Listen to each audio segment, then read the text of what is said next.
मे महिन्याचा काल शेवटचा दिवस आज रविवारपासून जून महिना सुरू झाला आहे. प्रत्येक महिन्यात असे काही बदल होतात जे तुमच्या खिशावर परिणाम करू शकतात. आता या जून महिन्यातही काही महत्त्वाचे बदल होणार आहेत. त्यात EPFO, CNG, GST तसेच कोटक महिंद्रा बँकेच्या क्रेडिट कार्ड नियमांमधील बदलांचा समावेश आहे. उद्यापासून केंद्र सरकार EPFOचे नवीन व्हर्जन EPFO 3.0 लॉन्च करू शकते.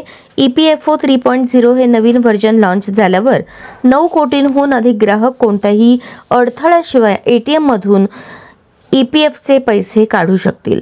प्रत्येक महिन्याच्या पहिल्या तारखेला LPG तसेच CNGच्या किमतींचा आढावा घेतला जातो. त्यामुळे महिन्याच्या सुरुवातीला घरगुती किंवा व्यावसायिक गॅस सिलेंडर तसेच CNGच्या दरात चढ उतार पाहायला मिळतो. अनेकदा किमती स्थिर राहतात. त्यामुळे उद्या या ग्राहकांना दिलासा मिळतो की खिशाला कात्री लागणार हे स्पष्ट होईल. जून महिन्याच्या 16 तारखेपासून UPI पेमेंट आणखी जलद होतील.